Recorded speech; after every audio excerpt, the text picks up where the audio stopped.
Hello, Hello, mga hello, kapatid. hello. Kamusta? Kamusta kayo Ayan, lahat dyan? ang bilis ng panahon, Oscar, Tatay Erwin. Ang bilis ng panahon.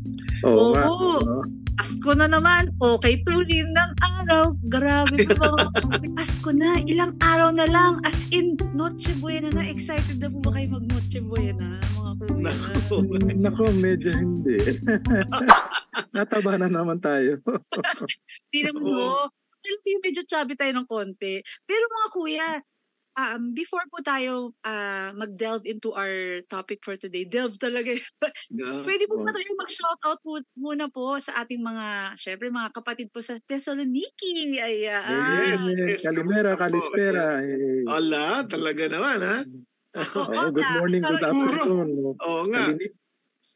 Siguro hindi lang sa kanila, maging sa mga kaibigan natin sa Germany. Germany, good morning. Saudi Arabia. Guten Morgen.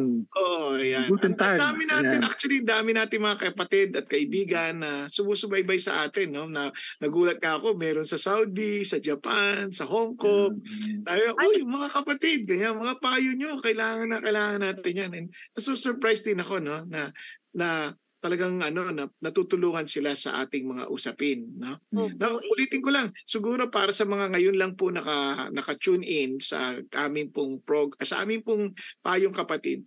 Kung ito pong payo na to, again, hindi ito parang kumbaga huwag nyo kaming awahin pag hindi kayo nag-agree kasi payo lang yan eh, di ba? It's still up to you to decide kung ito ay added factor lang for in your decision making or in your next steps. Hindi ito parang gospel truth lang na hindi mo pwedeng baguhin, dapat sumunod ka dito. Hindi ganon.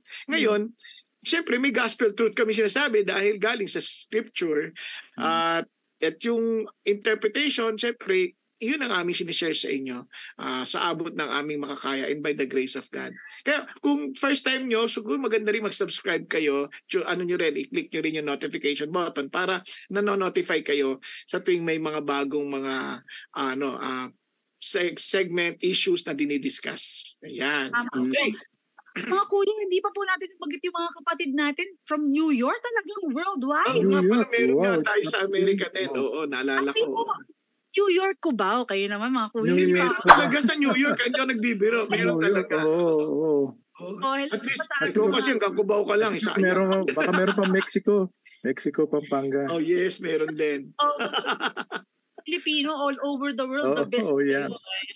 So mga kuya, excited na po ako kasi mga kuya, normally kasi pag Pasko, gusto natin laging may meaning. Ano ba ang kahalagahan o meaning ng pagdiriwang ng Pasko? Ayan, mga kuya. Sa Pasko kasi, marami, talaga sobrang abala, sobrang pagod.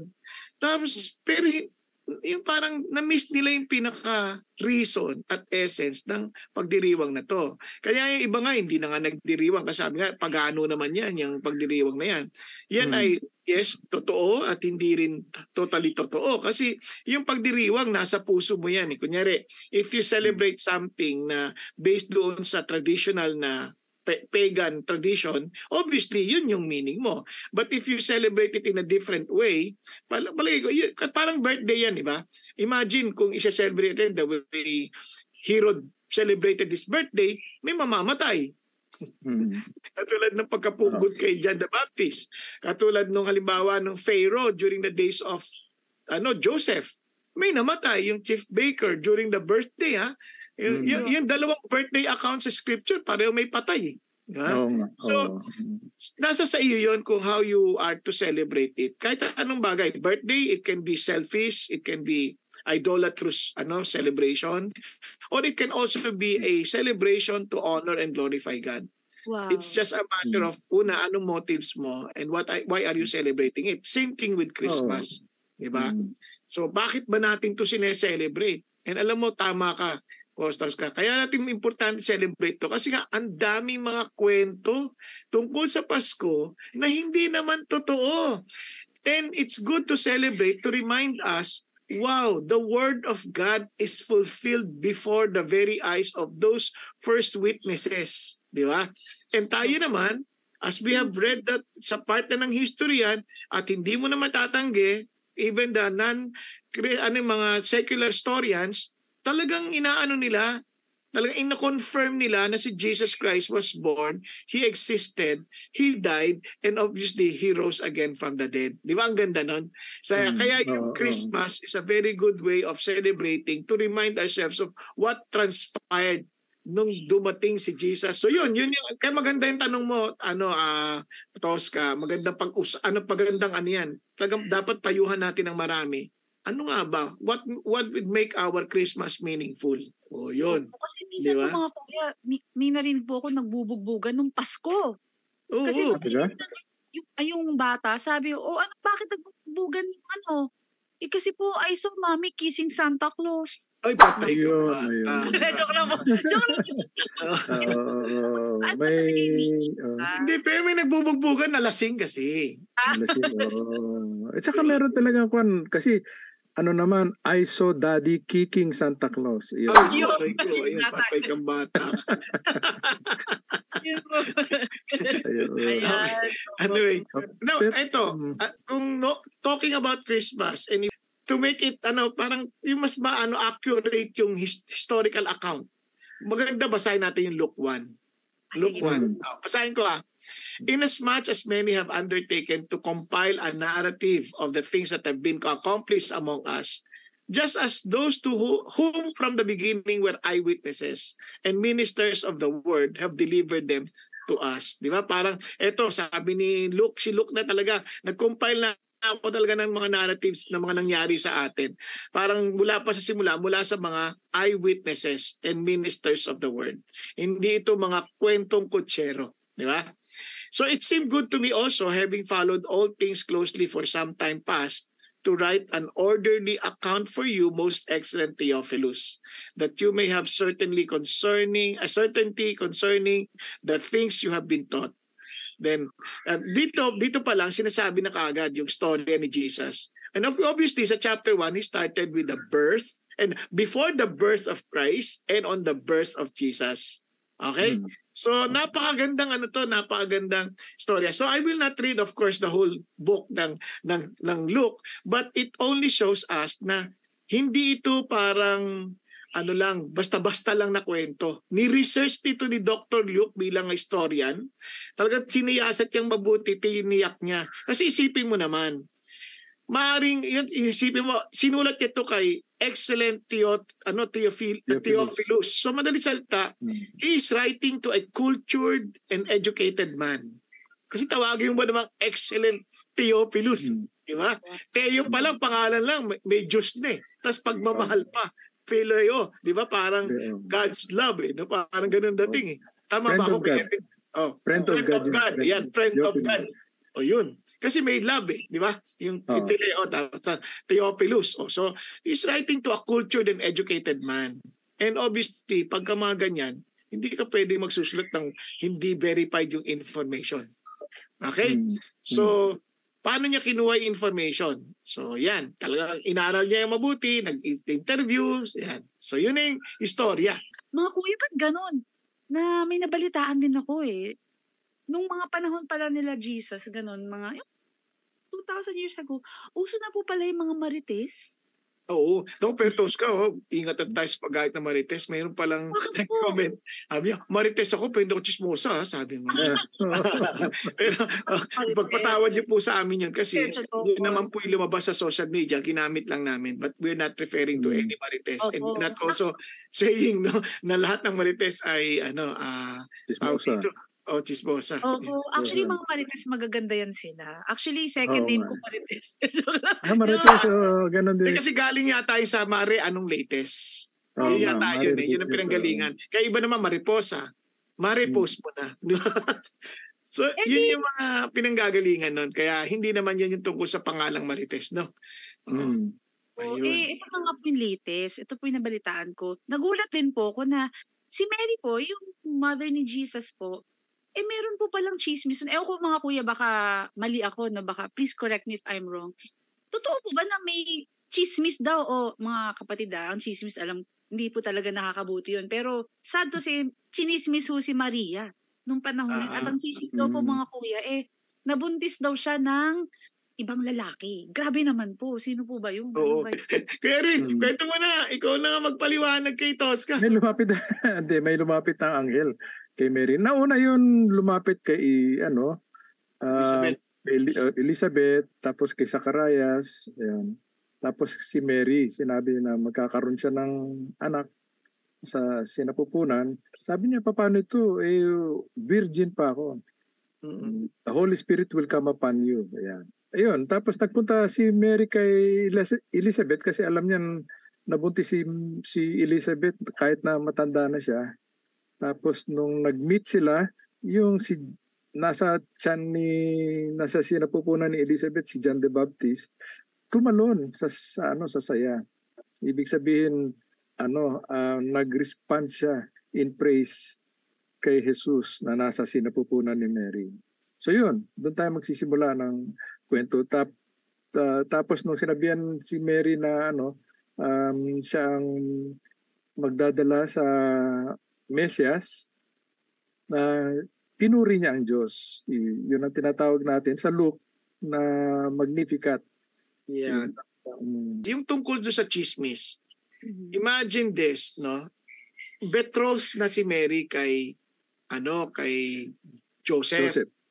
Yung betrothal stage na yan, more than engagement yan sa atin. Kasi yan, parang considered na rin silang kasal.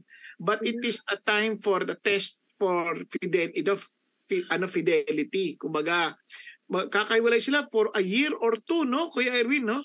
Hindi, sila, magsasama actually sila. Pero walang hindi sila walang sexual walang sexual doon. Tapos magkaano sila, di ba uuwi sila sa kanya-kanya lang lugar, at yung lalaki magpe-prepare ng bahay ng babae. Pag ikakasal na sila.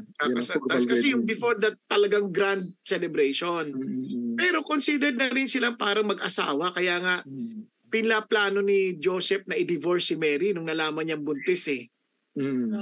Ayun. Ngayon, itong si Mary naman, natakot. Delikado rin yun ha. Isipin mo, pag nalaman ka buntis during that time, pwede ka stone to death.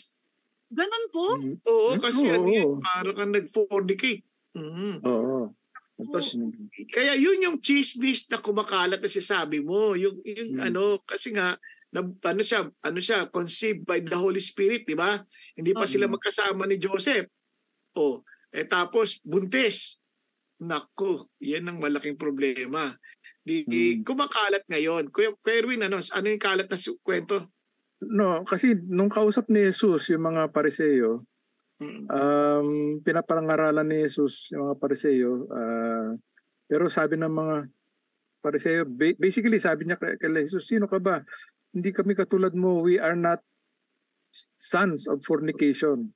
Ibig sabihin, hindi kami galing sa ano ba yung fornication, sa maling premarital sex. Sa premarital sex. Hindi tulad mo. Ayun. Kasi may kumakalat nga na balita, ito sa tradition na ito. Tradition na si Mary nabuntis nga ng isang centurion, at ang pangalan daw ng centurion na yun, may pangalan pa Pantera. Ayun, Pantera daw. Ayun. So yun ang kinakalat nilang kwento. To discredit yung virgin birth ni Jesus. Pero talagang virgin birth yun to preserve yung sinlessness ni Jesus Christ. Yan. Kasi di ba kay Erwin, naalala mo sa Genesis 3, no? Ang sabi ng Lord, ang seed of a woman, di ba? Seed of a woman, lahat naman tayo may seed of a man, yun, seed of a woman lang, isang seed lang. So, doon maintindihan, yun ang magsisave. Kasi yung based sa understanding ng theology, na yung seed of a man, yung from Adam, yun ang magdadala noong sin nature. Correct. Yun ang magdadala ng sin nature. Na hindi nangyari kay Jesus kasi he is conceived by the Spirit, by the Holy Spirit. In fact, meron controversy dyan kasi nung ginagawa yung mga creed, yung nasabi nga ni Kuya Bong, yung Nicene Creed, Apostles' Creed,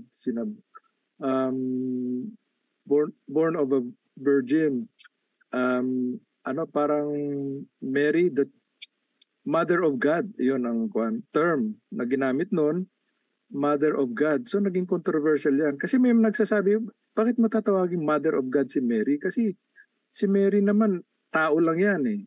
Ang tao, pwede lang yan, magsilang ng tao rin. So, hindi sila naniniwala na Diyos si Kristo. Inargue niyo ng mga church leaders, hindi, Mother of God, ang tinutukoy lang dito si Jesus Christ. Kaya lang tinanggap yung title na Mother of God para kay Jesus, hindi para kay Mary. Kasi kung sinabi mo Mother of God, di parang Diyos na rin si Mary. Pero hindi si Mary ang focus noon.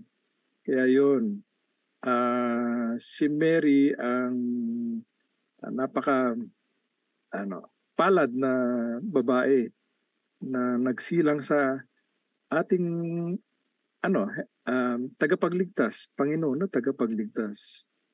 Yun ang tradition doon. Yan. Pero Kuya Erwin, di ba sa sa Apostles' Creed hanggang lang sinabi, I believe in Jesus Christ, His only Son, our Lord, who was conceived by the Holy Spirit. Oo, and sa birth Apostles' of the Creed. Virgin Mary. Ganun lang, di ba? Virgin Mary. Pero sa mga iba kasi, ang tawag sa kanya, Mother of God. Na naging controversial. Oo. Pero ang emphasis doon, God, hindi yung Mother. Hindi yung Mother. Pero mga kuya, kasi pwede magtanong. Sorry. Hindi kasi po, kunwari, Mother of God. Kung Mother of God siya, hindi God na rin sila. Yun na nga, kaya nga parang cautious sila, maingat sila sa paggamit ng title Mother of God. Baka nga kasi isipin na si Mary, God din. Mas mataas pa siya kay Jesucristo dahil siya ang nanay. Mother, exactly po. So, paano po yung mga kuya? Kaya maingat sila. At parati na in-explain, hindi. Kaya lang namin tinatanggap itong title na Mother of God kasi naniniwala kami na si Jesus, siya ay Diyos. Yes. Pero nung sinamarize nila yung Apostles' Creed, tinanggal na yun. Pati sa Nicene Creed, tinanggal na yun. Kasi, para maging klaro na kaya born of a virgin, Mary, ganun lang. Mga kuya, may tanong pa po ako. Ang dami kong tanong, biglang dumating yung mga tanong.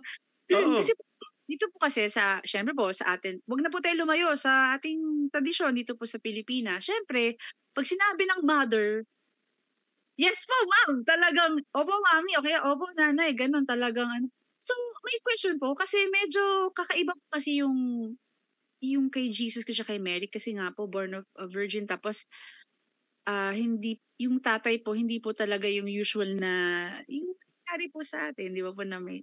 So, ano po mga kuya is, ano po yung naisip ni Mary? Kasi siya yung nanay, pero, siya po ba yung nasusunod o si Jesus? Or parang, Ayan.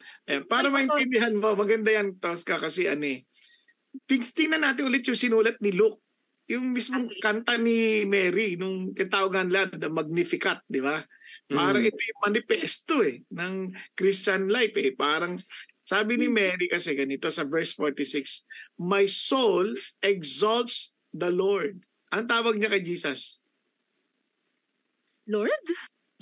Di ba? Panginoon, sabi niya. And my spirit has rejoiced in God, my Savior. Anong tawag niya kay Jesus? Kasi referring to, in God, my Savior. Diba? Siya, talagang tinawag niya yung kanyang si God as kanyang Savior. And he had regard for the humble state of his bondslave. For behold, from this time on all generations will count me blessed. Obviously, you will be blessed. You're considered blessed. You're favored. Di ba? Bakit? Kasi biruin mo, ikaw ang gamitin ng Diyos para siya papasok din sa lupa. Hindi ka ba favored yan? And noong mga panahon na yun, pinapangarap ng mga dalaga yun. Na sila yung gamitin ng Diyos. Di ba? Pinapangarap nila yon. Kaya, for the mighty one has done great things for me, and holy is his name. And his mercy sa Tingnan mo talaga ang worship niya sa Diyos. Siya nagwo-worship siya sa Diyos. Hindi siya yung wino-worship. Siya yung nagwo-worship sa Diyos.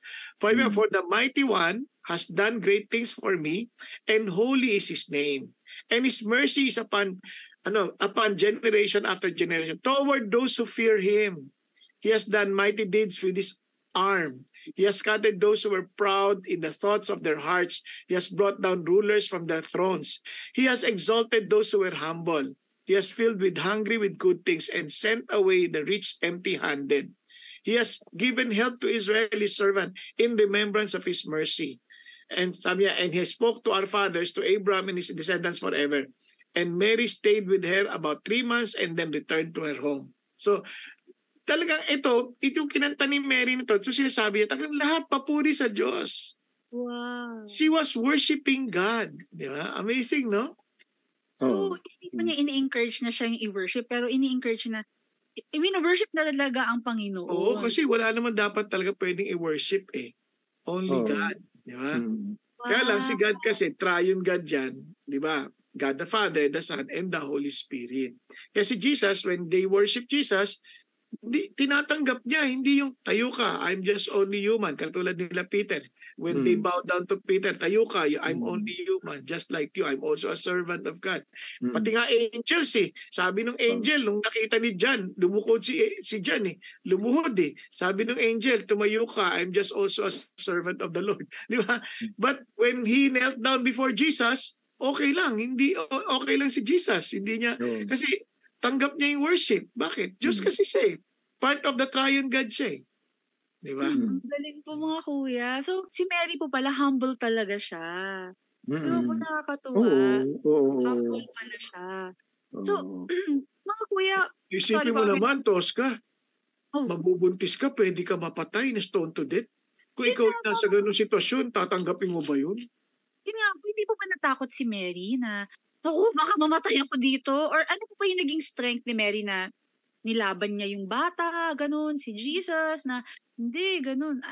Sa tingin niyo po, ano po kaya yun? Yung moment palagay ko nung nagpakita sa kanya si Angel, Gabriel, may comfort na siya doon Tapos sinabihan siya na siya magiging ina ng Savior.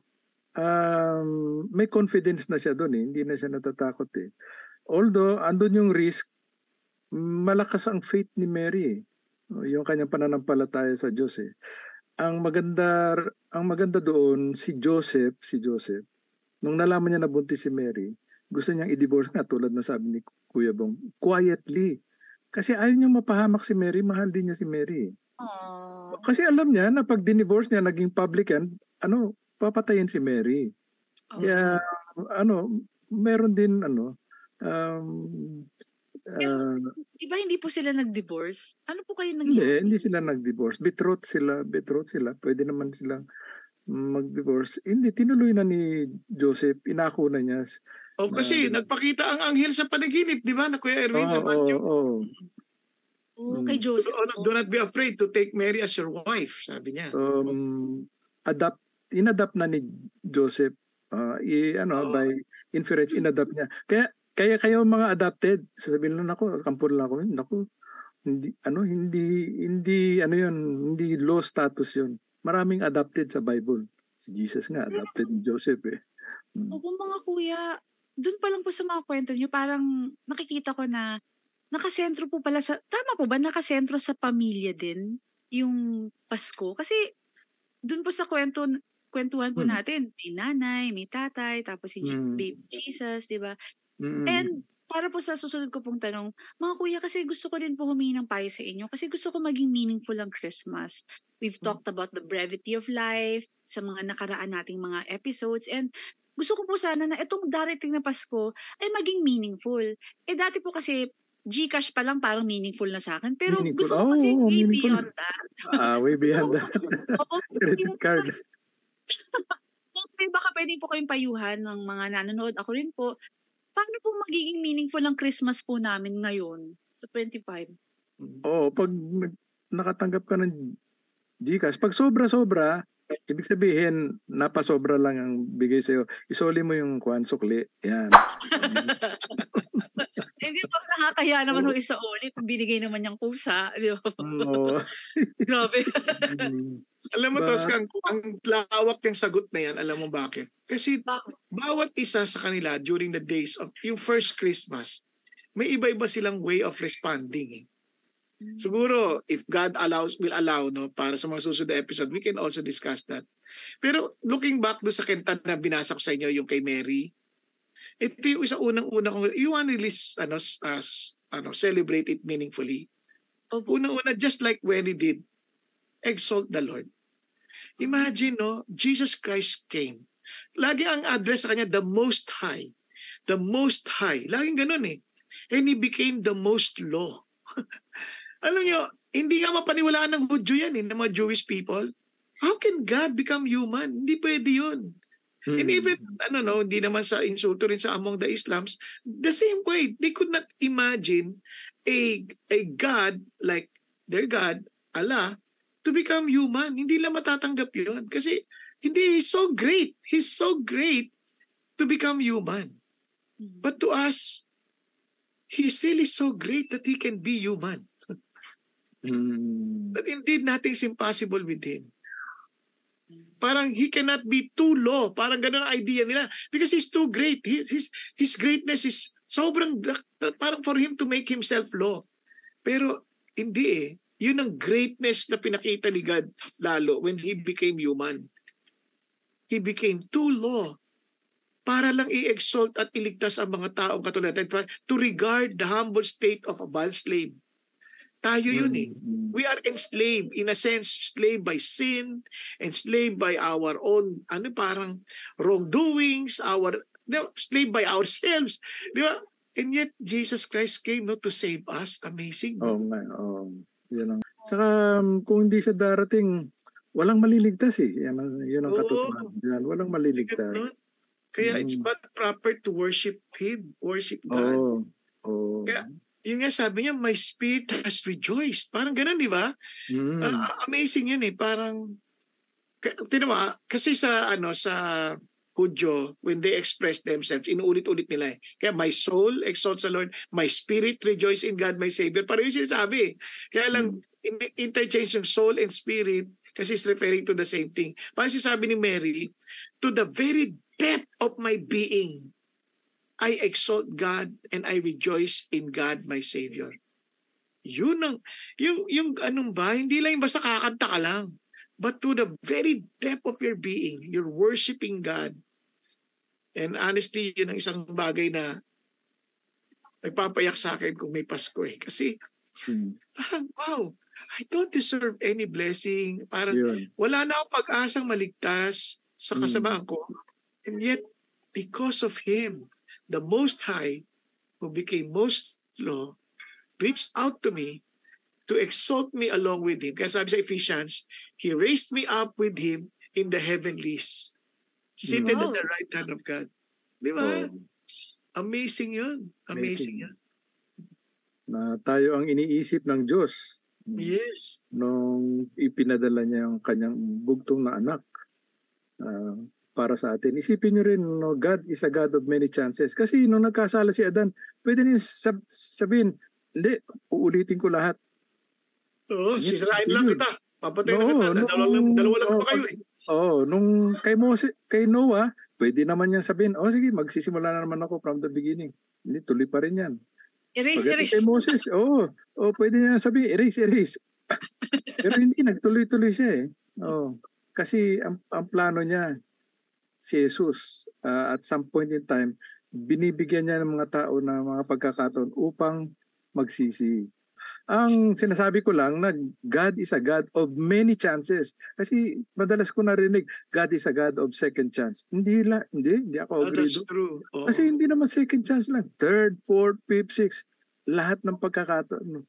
Ilang beses tayo na natisod, ilang beses tayo nadapa. Pero maaway ng Diyos sa atin. Tinatayo pa rin tayo, binibigyan tayo ng pagkakataon upang matupad yung kanyang naisin para sa atin. So yun, Christmas reminds us of that. Amen. Kaya Oscar, if you want to really celebrate, you celebrate with such, yung walang worship sa Diyos. Kasi alam niyo, sa totoo lang, ang dami nating kinakaabalahan na wala yung focus natin. Worship is focus eh. Focus on God. Focus on God eh. Isa na-focus tayo sa lechon. Ako, Oo na-focus nga, sa mga oo. pagkain, mga Mga special gamot. food, 'di ba? Mag Nagamot na bigla, pang-high blood, pang-cholesterol, Opo. Oo. Pero na-focus mga ka kuya sa regalo. pero totoo I mean, okey lang po mga kuya parang Oh, intermission lang. Yung kasi meron po akong praktikal lang na kuwento po kasi meron pong kaibigan sabi niya, "Alam mo Tosca, hindi ko alam na high blood na pala ako, eh, hindi kasi ako nagpapa-check-up. mm, Kaya, nagdala ako ng lechon." mm. Ayun, kumain ako, yun na-stroke mga kuya. Kaya Ay, sa ating kawawa. mga nanonood, okey naman mag-celebrate pero ano din po tayo, mag-ingat din po kung kailangan natin maggamot po tayo para talagang enjoy po natin ang festivities po. Ayan lang naman mga kuya. Amen, Alam mo medyo amen. ano ko sa health, Tama, eh. tama, tama. Pero Oo. alam mo, Tosca, total nag-intermission ko na lang, eh. Kanta ka naman. Kasi Oo special nga, naman 'to, eh. oo. Pampasko naman, eh, 'di ba? Maganda Oo, rin oo. mapaalala tayo nung ano, eh, 'di ba, yung kantang na pang-Merry din, 'di ba? Merry ng Christmas, eh, 'di ba? Opo, Oo. Merry Christmas, Mary, opo. Mary, knock knock who's there? Mary, Tapos kumanta ka, Mary. Tapos pag hindi Opo. na nagustuhan, may reklamo. Ayan. Tapos walang reklamo. Pero Sige. by God's grace po, gagalingan ko po para sa inyo kasi Merry Christmas po talaga para sa inyo. Ayan po. Amen.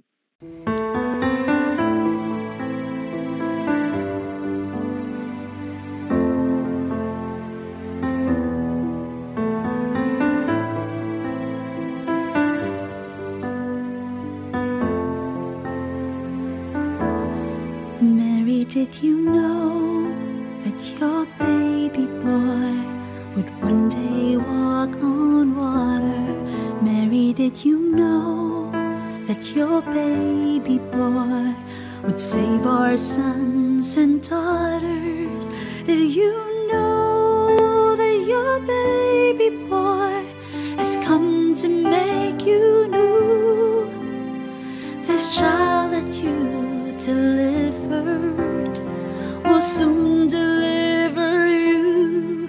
Mary, did you know that your baby boy will give sight to a blind man?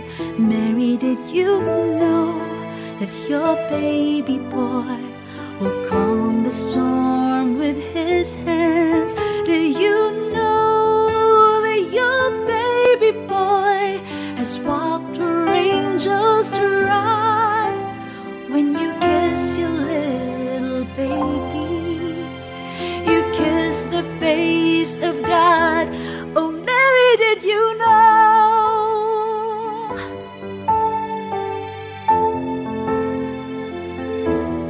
Did you know?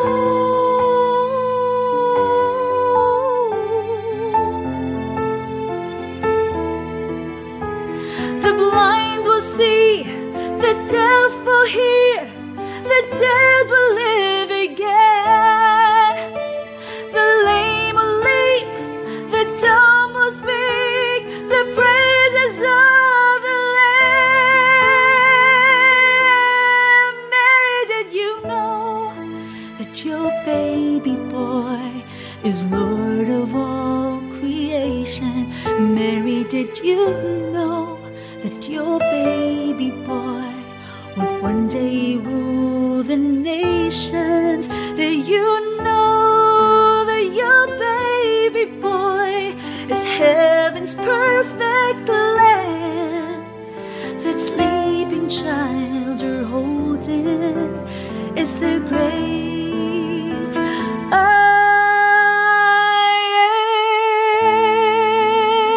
am.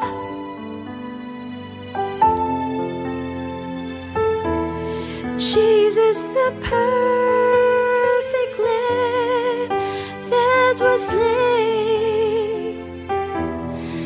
He's the great I am.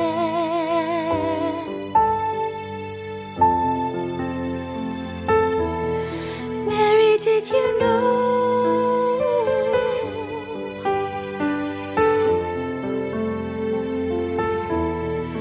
Mary, did you know? Tamang-tama. Yan palang isang karakter pa lang pinag-usapan natin halos si Mary lang. Oh, si Kaya, Mary, Mary ng oo. Christmas natin, di ba? Kaya Mm. nakita natin kay Mary, she's so humble. And indeed, she's blessed. She's blessed to be used by God. And parang sabi ng Lord, alam mo, pinaalala ko eh. Ito, sabi niya, while Jesus was saying these things, di ba, habang nagsasalita siya, one of the women in the crowd raised her voice and said to him, "Blessed is the womb that bore you and the breast at which you nursed." Parang it reminds of si Mary. Di ba? Blessed si Mary. Pero amazingly, hindi nilimit ng Diyos kay Mary yung blessing na yon. Bakit? Sabi ni Jesus, but he said, on the contrary, blessed are those who hear the word of God and observe it. And just like Mary, he observed the very word of God. He obeyed the Lord. Kahit na maririsk yung buhay niya. Di ba, i-risk yung buhay niya dun eh. Na at stake yung buhay niya, she accepted the offer for the Lord to use her. And ganun din ang tanong sa ating lahat. No? We are to accept God's offer of salvation through Jesus Christ. And nakakamangha talaga yon. Just like Mary, namangha siya.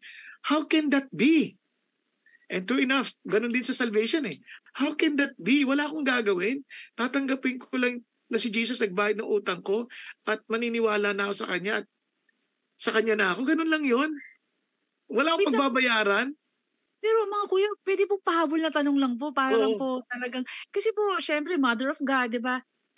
Ibig sabihin po ba, walang kasalanan si Mary? Si Maria? Walang kasalanan? Hindi. Hindi ganun. All have sinned and come short of God's glory. Ay, ganun. Pero yung Holy Spirit, paano siya mako-conceive by the Holy Spirit kung may kasalanan siya? Hindi ganun yun. Kung titingnan mo, the disciples, the apostles of Jesus were filled with the Holy Spirit sa Acts chapter 2. But they were all sinners. Oo nga. Kaya, sabi nga ni Mary, my soul magnifies God, my Savior. My Savior. Sabi hindi the Savior. Sarili niyang tagapagligtas. Ibig sabihin na makasalanan siya. Yes. Wow. Thank you po mga kuya. Kasi marami kasi mga ganyan na hindi ko po naiintindihan pa. Kaya salamat mga kuya. Kaya hindi natin to to discredit yung faith ng iba. But to tell us, ito yung sinabi ng Bible, ito yung sinasabi ng Scripture. We just want to tell us. Kasi sa totoo lang, ang focus ng storya si Jesus. Hindi sino mang tao. Hindi sino mang ibang ba. Si Jesus yung focus ng storya ng Pasko. He came to save us. Diba? Amen. Thank you mga kuya. So mga kuya, ito na po ang golden question. Golden question. Okay, syempre mga kuya, ito po ang para po sa ating mga nanonood at talagang hihintayin po namin yung inyong payo. So mga kuya, how do I make my Christmas memorable? Memorable. Ayun, sabi nga kuya po, worship. The truth is, kung ako mag-isip ng one particular lesson tungkol kay Mary this Christmas, Mary as the God's chosen, siguro yung uulitin ko yung grace. Alam mo yung grace? Grace is giving what you do not deserve. Yes. We do not deserve any of what we are enjoying right now. Hindi natin deserve yan eh. No? But God is so good to us. Tulad ng kabutihan ng Diyos kay Mary. Napakabuti ng Diyos kay Mary. Kaya ang tawag niya ng anghel sa kanya, highly favored one. Not necessarily full of grace, but highly favored one. Sa Tagalog, pinagpala kang lubos, Maria. Ganon. Ganon din tayo.